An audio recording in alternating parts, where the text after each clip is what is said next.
ये हम लोगों का 18वां प्रोग्राम है जो कि मनी से रिलेटेड होने वाला है, जिसमें हम लोग टोटल अमाउंट कैलकुलेट कर रहे होंगे जो कि यूज़र इनपुट कर रहा होगा। ठीक है, जैसे मैं यहाँ पे एक छोटा सा एग्जांपल, यहाँ पे हम लोग सबसे पहले तो पिगी बैंक को कंसीडर कर रहे होंगे। आप लोग चाहो तो बैंक के लिए भी ऐसा प्रोग्राम बना सकते हो। हम लोग यहाँ पे पिगी बैंक को कंसीडर करेंगे, लेकिन हाँ करेंसी सारे ले रहे होंगे हम लोग। ठीक है, सबसे पहले मैं यहाँ पे एक छोटा सा एग्जांपल लेके समझाता हूँ। जैसे मान लो हम लोग को 20 रुपये का नोट लेना है, 50 रुपये का नोट लेना है और 200 रुपये का कुछ नोट लेना है। मान लो आप लोगों ने 20 रुपये के कुछ यहाँ पे 6 नोट ले लिए, 50 रुपये के आप लोगों ने 7 नोट ले लिए और 200 रुपये के यहाँ पे आप लोगों ने 8 नोट ले लिए। तो हम लोग कैलकुलेट करना है कि टोटल अमाउंट आप लोगों ने कितने लिए हैं। तो आप लोग कैसे सम करोगे, तो यार तो काफ़ी बच्चों वाला सवाल हो गया, आप लोगों ने बचपन में किया होगा। तो यहाँ पे आप लोग कैसे सम करोगे, तो सम करोगे कुछ इस तरह से 6 × 20, जितने भी यहाँ पे 20 रुपये का नोट है जो कि 6 है तो 6 गुना 20 कर दोगे, प्लस यहाँ पे 50 के 7 नोट है तो 7 गुना यहाँ पे कर दोगे आप लोग 50, प्लस यहाँ पे 200 के 8 नोट है तो 8 गुना आप लोग कर दोगे 200।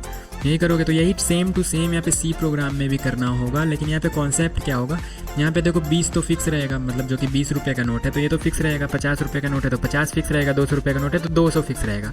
यहाँ पे होगा कि यहाँ पे 6, 7, 8 चेंज हो रहा होगा। जैसे यहाँ पे 20 रुपये का हम लोगों ने 6 नोट निकाले, हो सकता है आप लोगों ने 7 निकाले, 8 निकाले, 9 निकाले, 10 निकाले, तो बस ये चेंज हो रहा होगा। ये जितने भी करेंसी उसको हम लोग फिक्स कर देंगे और नंबर ऑफ कॉइन्स या नोट्स हम लोग बस चेंज कर रहे होंगे। It means number of coins या करेंसी का हम लोग वेरिएबल बना रहे होंगे सेपरेटली, जितने भी हम लोग करेंसी यहाँ पे लेंगे। जैसे मैं एक यहाँ पे आप लोगों को बताता हूँ, नंबर ऑफ 20 रुपीज़ नोट, इस तरह से हम लोग बना सकते हैं अपना variable, number of 20 rupees note. जैसे अभी हम लोगों ने 6 नोट लिए तो यहाँ पे 6 इनपुट हो गया और 6 यहाँ पे आ गया। मान लो हम लोगों ने 7 लिए तो यहाँ पे 7 इनपुट होगा और 7 आ जाएगा।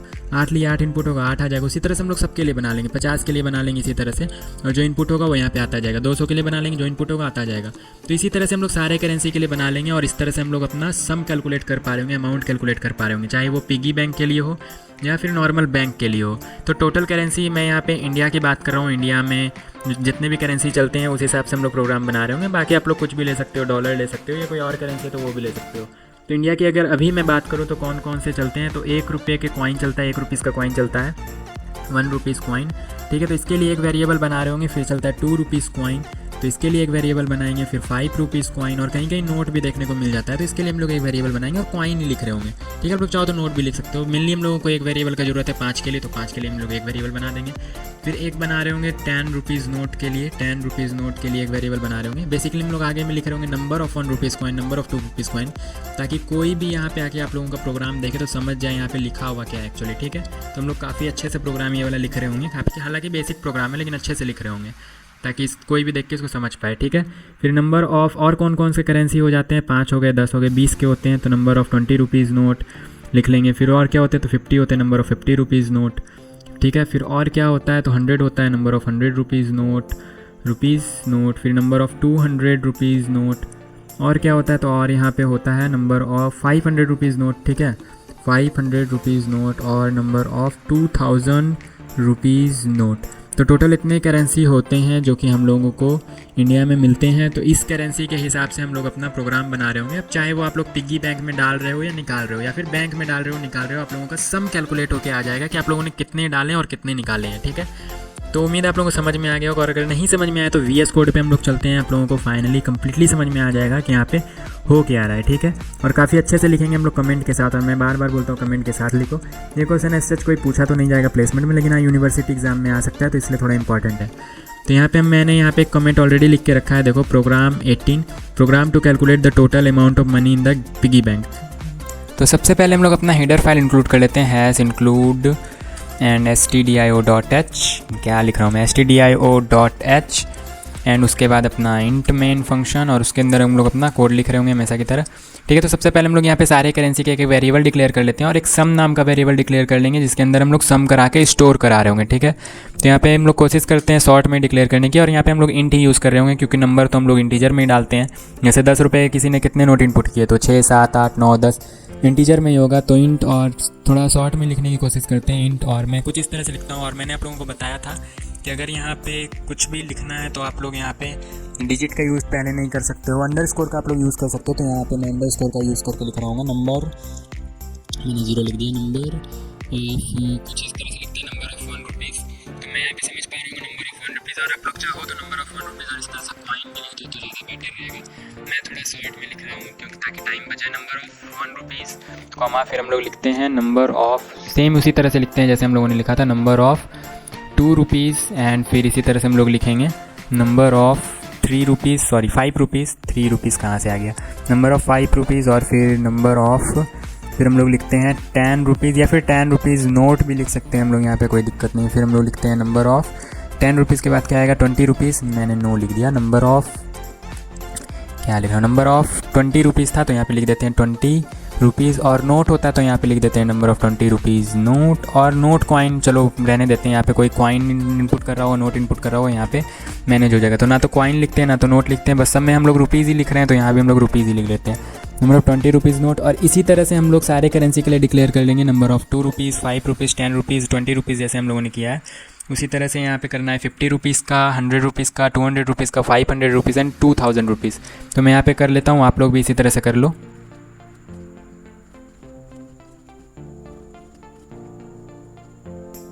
तो देखो मैंने लगभग सारे करेंसी के लिए यहाँ पे डिक्लेयर कर दिया है। अब हम लोग एक फाइनल लास्ट वेरिएबल अपना डिक्लेयर करते हैं जो कि है सम, जिसमें हम लोग सम करा के स्टोर करा रहे होंगे, और फिर यहाँ पे हम लोग यूज़र से अपना मैसेज शो करा के हम लोग कितने नंबर उसने इनपुट किए हैं, 1 रुपये के, 2 रुपये के, 5 रुपये के, वो हम लोग यूज़र से अपना इनपुट लेते जाते हैं। तो सबसे पहले हम लोग लिखते हैं प्रिंटफ फंक्शन, और यहाँ पे लिखते हैं \n दे के लिखते हैं ताकि सारे अलग अलग लाइन में आ पाए। यहाँ पे अगर हम लोग \n नहीं भी देते हैं तो यहाँ पे कोई दिक्कत नहीं होगा, क्योंकि आप लोगों को पता होगा जैसे ही हम लोग स्कैनफ का यूज़ करते हैं तो ऑटोमेटिकली एक \n दे देता है, मतलब नेक्स्ट लाइन में आ जाता है। हालांकि चलो हम लोग यहाँ पे \n नहीं देते हैं, दे भी सकते हैं, काफ़ी अच्छा रहता है, तो \n दे के भी यूज़ कर सकते हैं, लेकिन हम लोग यहाँ पे नहीं दे रहे हैं। तो enter number of 1 rupees note, enter number of 1 rupees, sorry note नहीं coin, number of 1 rupees coin. तो ये यूज़र समझ जाएगा कि यहाँ पे क्या इंटर करना है, कितने 1 रुपीज़ के कॉइन उसे डालने हैं, वो इनपुट कर देगा। और इनपुट किस तरह से ले रहे होंगे, तो डेफिनेटली हम लोग स्कैनिंग फंक्शन से ले रहे होंगे, स्कैनर %d, और कहाँ स्टोर करा रहे होंगे तो % नंबर ऑफ़ 1 रुपीज़ कॉइन, जो हम लोगों ने वेरिएबल डिक्लेयर किया है, नंबर ऑफ़ 1 रुपीज़, ठीक है, इसमें स्टोर करा देंगे। और ठीक इसी तरह से हम लोग प्रिंटफ सबके लिए बना लेंगे, 2 rupees, 5 rupees, 100 rupees, 200 rupees, 20 rupees, 50 rupees सबके लिए बना लेंगे।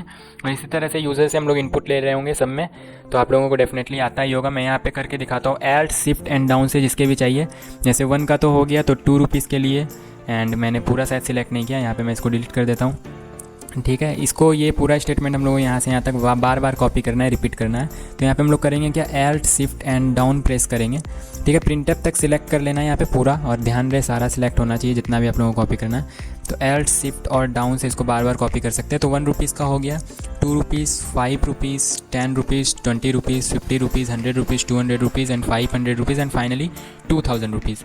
तो इस तरह से हम लोगों ने सारे के लिए बना लिए। अब यहाँ पे बस हम लोग नाम चेंज करते जाते हैं। यहाँ 1 रुपीज़ के लिए तो हो गया, यहाँ पे 1 रुपीज़ की जगह हम लोग कर देंगे 2 रुपीज़, एंड यहाँ पे 1 रुपीज़ की जगह कर देंगे 5 रुपीज़, एंड फिर उसके बाद हम लोग यहाँ पे 10 रुपीज़ और कॉइन के बदले कर देंगे नोट, और फिर उसके बाद 50 रुपीज़ नोट, 100 रुपीज़ नोट। तो सबको चेंज कर लेना है बस। जैसे यहाँ पे 1 रुपीज़ है तो यहाँ पे हम लोगों को क्या कर देना है, 2 रुपीज़ कर देना है, और यहाँ पे 1 की जगह क्या कर देना है, 2 कर देना। और कंटेनर का नाम आप लोगों को देख लेना है, यहाँ पे जो कंटेनर का नाम हम लोगों ने डिक्लेयर किया है वहीं यहाँ पे डालना है। यहाँ पे रुपीज़, कॉइन, नोट ये सब नहीं कर देना, चेंज बस यहाँ पे करना है मैसेज में। जैसे यहाँ पे 1 रुपीज़ हो गया, 2 रुपीज़ का कॉइन हो गया, फिर उसके बाद 5 रुपीज़ का कॉइन, और यहाँ पे 1 रुपीज़ की जगह क्या डाल देना है, 5 रुपीज़, ठीक है। फिर उसके बाद 5 रुपीज़ के बाद 10 रुपीज़ का नोट बेसिकली हम लोग यहाँ पे डाल रहे होंगे, ठीक है। हो सकता है कॉइन भी कोई इनपुट कर रहा होगा, लेकिन यहाँ पे हम लोग नोट कंसीडर कर रहे हैं, तो 10 रुपीज़ नोट लिख देंगे, और यहाँ पे 1 रुपीज़ की जगह क्या डाल देना है, यहाँ पे 10 रुपीज़ डाल देना है बस, ठीक है। और कोई चेंज नहीं होगा यहाँ पे, तो 10 रुपीज़। और फिर सबसे पहले हम लोग ये स्कैनफ के अंदर ही चेंज कर लेते हैं, तो 10 रुपीज़ के बाद आ जाएगा यहाँ पे 50 रुपीज़, 50 रुपीज़, और 50 रुपीज़ के बाद यहाँ पे आ जाएगा 100 रुपीज़, ठीक है। और 100 रुपीज़ के बाद यहाँ पे आ जाएगा 200 रुपीज़, 200 रुपीज़, और 200 रुपीज़ के बाद यहाँ आ जाएगा 500 रुपीज़, और 500 रुपीज़ के बाद यहाँ पे आ जाएगा, कुछ शायद बीच में छूट गया क्या, अच्छा 20 रुपीज़ कॉइन का छूट गया।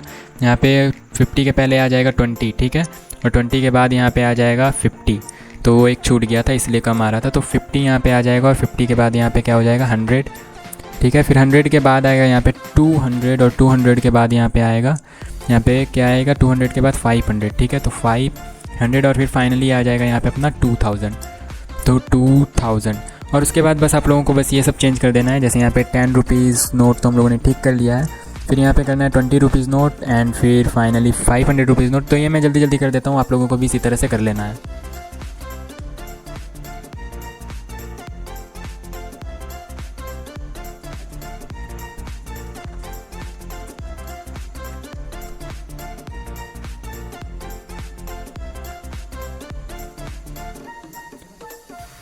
तो देखो यहाँ पे मैंने सारे करेंसी के लिए टाइप कर दिया है, ठीक है। आप लोगों को भी इसी तरह से टाइप कर लेना है। और ये जो पूरा है ये बस इनपुट लेने के लिए है, तो मैं यहाँ पे एक कमेंट भी लिख देता हूँ, यहाँ पे साइड में कमेंट लिख देता हूँ, ये इनपुट लेने के लिए है, इनपुट फ्रॉम यूज़र। और फिर उसके बाद हम लोग अपना प्रोसेसिंग स्टेटमेंट लिखेंगे, तो यहाँ पर मैं एक कमेंट लिख देता हूँ अपना प्रोसेसिंग स्टेटमेंट। तो ये देख के कोई भी समझ सकता है कि यहाँ पे हम लोग क्या किए हैं। ये पूरा कोड यहाँ पे है, जो ये इसके ऊपर वाला कोड है ये पूरा ये है इनपुट के लिए, और इसके नीचे जो यहाँ पे हम लोग कोड लिखेंगे वो प्रोसेसिंग के लिए हो। तो प्रोसेसिंग के लिए हम लोग क्या लिखेंगे, मैंने आप लोगों को बताया था, सम इज़ इक्वल टू जितने भी नंबर हम लोग यूज़ कर रहे हैं, जितने भी नंबर हम लोग इनपुट कर रहे हैं उसको बस उसके नोट से मल्टीप्लाई कर देना है, जितना भी उसका वैल्यू होगा। जैसे नंबर ऑफ 1 रुपीज़ नोट, ठीक है, number of 1 rupees note into 1, ठीक है, क्योंकि नंबर ऑफ़ 1 रुपीज़ जितना भी वो डालेगा, नोट मैं बोल रहा हूँ, नंबर ऑफ़ 1 रुपीज़ कॉइन वो यहाँ पे जितना भी इनपुट करेगा 2 4 5 6 7 वो 1 से मल्टीप्लाई हो जाएगा ऑटोमेटिकली, यहाँ पे आंसर आ जाएगा। प्लस फिर नंबर ऑफ़, और यहाँ पे मैं थोड़ा गैप भी दे देता हूँ ताकि थोड़ा फॉर्मेटिंग अच्छी रहे। फिर नंबर ऑफ़ 2 रुपीज़ इंटू 2, और इसी तरह से यहाँ पे पूरा लिखते जाना है। मैं एक बार फास्टली में मैं लिख देता हूँ, आप लोगों को भी इसी तरह से लिख लेना है।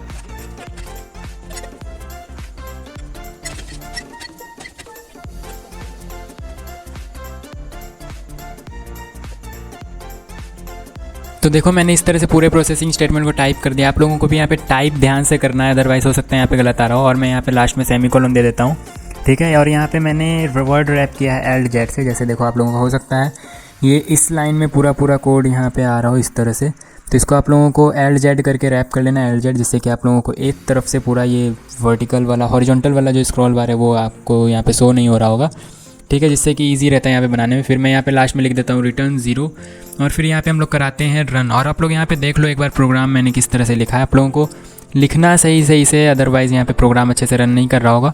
और इसकी कोई दिक्कत नहीं है, मैं यहाँ पे आप लोगों को सोर्स कोड दे दूंगा। जैसे यहाँ पे आप लोगों का एक अंडर स्कोर भी अगर मिसिंग हो जाता है, यहाँ पे कॉमा वगैरह छूट जाता है, तो आप लोगों का हो सकता है प्रोग्राम ना रन कर रहा हो। तो यहाँ पे आप लोगों को टाइप सही से करना है, आप लोगों को मैच कर लेना कि आप लोगों ने टाइप सही से किया है या नहीं। मैंने भी यहाँ पे बीच में जब मैं टाइप कर रहा था तो यहाँ पे मेरा यहाँ पे कॉमा की जगह मैंने अंडरस्कोर दे दिया था, तो यहाँ पे प्रोग्राम में थोड़ा एरर आ रहा था, तो मैंने यहाँ पे सही कर दिया। आप लोगों को भी देख लेना आप लोगों ने टाइप सही से किया है नहीं। अदरवाइज़ आप लोगों को सोर्स कोड तो डिस्क्रिप्शन में मिल जाएगा, डिस्क्रिप्शन में आप लोग जाके डाउनलोड कर सकते हो। मैं यहाँ पे आप लोगों को रन करा के दिखा देता हूँ कि मैं जो कह रहा था वो किस तरह से काम कर रहा हूँ। कंट्रोल शिफ्ट और बैक कीवर्ड से रन करा लेना है। ये आप लोग यहाँ पे टर्मिनल पे जाके यहाँ से भी रन करा सकते हो, और इसका शॉर्टकट है control shift plus back keyword. ये बैक कीवर्ड वाला बटन आप लोगों को जस्ट एस्केप की के नीचे मिल रहा होगा, तो आप लोगों को control shift and back keyword करना है, तो आप लोगों को टर्मिनल ओपन हो जाएगा। और मैंने बहुत बार ये वाला चीज़ें बता रखी है। फिर यहाँ पे हम लोग लिखेंगे GCC और अपने प्रोग्राम का नाम, जो कि हम लोगों का यहाँ पे अभी मैंने प्रोग लिखा है, तो prog.c, और कैपिटल केस और लोअर केस आप लोगों को ध्यान में रखना है। फिर यहाँ पे हम लोग इंटर करते हैं, तो यहाँ पे नो सच फाइल और डायरेक्टरी यहाँ पे शो कर रहा है। शायद यहाँ पे हम लोगों का फोल्डर ओपन नहीं है, मैं यहाँ पे एक बार चेक कर लेता हूँ, ठीक है। इस पर आप लोगों को जाना है, और देखो यहाँ पे फोल्डर ओपन नहीं है, तो मैं यहाँ पे जिस फोल्डर में मैंने ये सारी चीज़ें बना रखी है वो फोल्डर ओपन नहीं है, इसलिए यहाँ पे ऐसा शो कर रहा है। तो यहाँ पे मेरा एक्चुअल में डेस्कटॉप पे ये फोल्डर है C प्रोग्राम का, ठीक है, C प्रोग्राम। तो यहाँ पे मैं C प्रोग्राम को ओपन कर लेता हूँ, और अब यहाँ पे देखो ये prog.c सही से काम कर रहा होगा। कहाँ गया हम लोग का prog.c, ये है। और मैंने इतने सारे प्रोग्राम डिस्कस कर रखे, तो आप लोग चाहो तो जाके देख सकते हो। और फिर अब इसको हम लोग आराम से अपना रन कराते हैं, तो ये अब सही से काम कर रहा है। कंट्रोल शिफ्ट और बैक कीवर्ड से आप लोग टर्मिनल ओपन कर लेना है। फिर यहाँ पे अप एरो डाउन एरो से मैंने बताया था, ये ऑटोमेटिकली यहाँ पे आ जाता है। ओ सॉरी, मैंने 17 प्रोग्राम डाल दिया। यहाँ पे मैं कुछ भी यहाँ पे इनपुट करके यहाँ पे मैं क्लियर कर लेता हूँ इसको, CLER क्लियर। और फिर मैं यहाँ पे लिखता हूँ GCC prog, और P कैपिटल है तो prog.c prog, और P कैपिटल है तो यहाँ पे P कैपिटल में लिखना है prog.c, और फिर इंटर करेंगे। और फिर यहाँ पे लिखेंगे ./a.exe अगर आप लोग विंडो यूज़र हो तो, अदरवाइज़ आप लोगों को लिखना है ./a.out। क्योंकि मैं विंडो यूज़र हूँ तो लिखूँगा ./a.exe, और यहाँ पे इंटर करेंगे। इंटर करने के बाद देखो जैसा मैंने आप लोगों को बताया तो वैसा ही यहाँ पे आ रहा है, inter number of 1 rupees coin. तो यहाँ पे देखो क्या आ रहा है। और एक बात और, हम लोगों ने यहाँ पे सारी चीज़ें तो कर ली, लेकिन यहाँ पे हम लोगों ने सम को प्रिंट तो कराया ही नहीं, तो आउटपुट तो कुछ आ ही नहीं रहा होगा। एक बार हम लोग प्रिंट भी करा लेते हैं, printf सम ऑफ, या फिर हम लोग यहाँ पे लिखते हैं सीधा टोटल अमाउंट। इतना क्या लिखना है, टोटल अमाउंट, और \n दे के लिखते हैं ताकि थोड़ी फॉर्मेटिंग अच्छी लगे। Total amount is equal to %d, ठीक है, और थोड़ा यहाँ पे गैप देख लिखते हैं %d। और कहाँ पे स्टोर होगा ये सम में, तो सम वाला कंटेनर का नाम लिख देंगे यहाँ पे। और फिर अब ये देखो सही से रन कर रहा होगा। और यहाँ पे मैं इसको थोड़ा अल्ट और अपर एरो से इसको ऊपर कर देता हूँ, अल्ट और डाउन एरो, और इसको आप ऊपर और नीचे कर सकते हो। देखो इस तरह से अल्ट अप एरो और अल्ट दाब के आप डाउन एरो प्रेस करोगे तो इस तरह से ऊपर नीचे कर सकते हो। मुझे बस रिटर्न के ऊपर करना था तो मैंने यहाँ कॉपी पेस्ट नहीं किया, मैं यहाँ पे अल्ट और अप एरो प्रेस कर रहा हूँ तो देखो इस तरह से ऊपर चला जाता है। तो फिर अब हम लोगों का प्रोग्राम सही से रन कर रहा होगा। अब हम लोग देखते हैं। ठीक है, सबसे पहले तो इसको हम लोग कुछ भी यहाँ पे टाइप करके इसको क्लियर कर लेते हैं और फिर हम लोग वापस से लिखते हैं GCC और यहाँ पे मैं अप एरो का यूज़ करूँगा। तो देखो proc.c और फिर यहाँ पे मैं फिर से अप एरो करूँगा तो यहाँ पे ./.exe। Number of 1 rupees coin, तो चलो मैं 5 देता हूँ, काउंट करते जाना। 5 1 रुपीज़ कॉइन मतलब 5 रुपया, और 2 रुपीज़ का कॉइन चलो मैं 10 डाल देता हूँ तो मतलब 20 रुपया, 20 5 25 रुपया, और मैं यहाँ पे एक डाल देता हूँ 5 रुपया का कॉइन तो यहाँ पे कितना हो गया 30 रुपीज़ हो गए। 30 रुपीज़ और प्लस मैं 10 रुपये के 2 नोट डाल देता हूँ, या चलो 5 8 7 डाल देता हूँ तो यहाँ पे कितने हो जाएंगे 70, और वहाँ पे 30 था तो 100 रुपीज़ हो गया। 100 रुपीज़ में इसको 5 डाल देता हूँ तो यहाँ पे 5 × 2 100 अगेन हो जाएगा तो 200 रुपीज़, और फिर इंटर करते हैं। 50 रुपीज़ के डालते हैं, चलो दो कॉइन में बोल रहा हूँ, 50 रुपीज़ के 2 नोट डाल देते हैं। ठीक है, तो यहाँ पे कितना हो जाएगा 200 था और यहाँ पे 300 हो गया, और यहाँ पे 100 रुपीज़ का एक डाल देते हैं तो यहाँ पे हो गया 400, एंड फिर 200 रुपीज़ का चलो हम लोग 5 डाल देते हैं, यहाँ पे होगा 1400, और फिर इंटर करते हैं 500 रुपीज़ का यहाँ पे 2 डाल देते हैं तो यहाँ पे कितना हो जाएगा 2400 हुआ था, अभी हो जाएगा 3400। 3400 के बाद 2000 के हम लोग यहाँ पे चलो यहाँ पे लेट्स से यहाँ पे एक नोट डालते हैं तो 3400 और ये 2000 5400 मेरे अकॉर्डिंग, शायद मैं यहाँ पे कुछ कैलकुलेशन में मिस्टेक कर दिया हूँ तो 5400 शायद आना चाहिए, तो इंटर करके देखते हैं तो 4400 आ रहा है। एक बार फिर से यहाँ पे हम लोग रफली कैलकुलेट करते हैं कि हम लोग का सही आ रहा है या फिर शायद प्रोग्राम में कहीं मिस हो रहा है। तो यहाँ पे 5 हो गया और 25 और यहाँ पे हो गया 30 एंड यहाँ पे हम लोगों ने क्या डाला है 70 30 हो गया 100 यहाँ पे हो गया 200 एंड 300 एंड 400 हो गया, एंड यहाँ पे 1400, फिर यहाँ पे 2400 एंड फिर यहाँ पे 4000। सही है, 4400 आ रहा है, मैंने ही कैलकुलेशन में थोड़ी सी मिस्टेक की थी। 4400 आ रहा है। आप लोग यहाँ पे रन करा के देख लेना कि यहाँ पे सही आ रहा है या नहीं। तो हम लोगों का प्रोग्राम बिल्कुल करेक्ट रन कर रहा है। तो इसी तरह से आप लोग बैंकिंग के लिए ऐसा प्रोग्राम बना सकते हो। मैंने इस तरह से बनाया, आप लोग चाहो तो थोड़ा इसमें चेंज करके कुछ अलग इससे अच्छा भी बना सकते हो।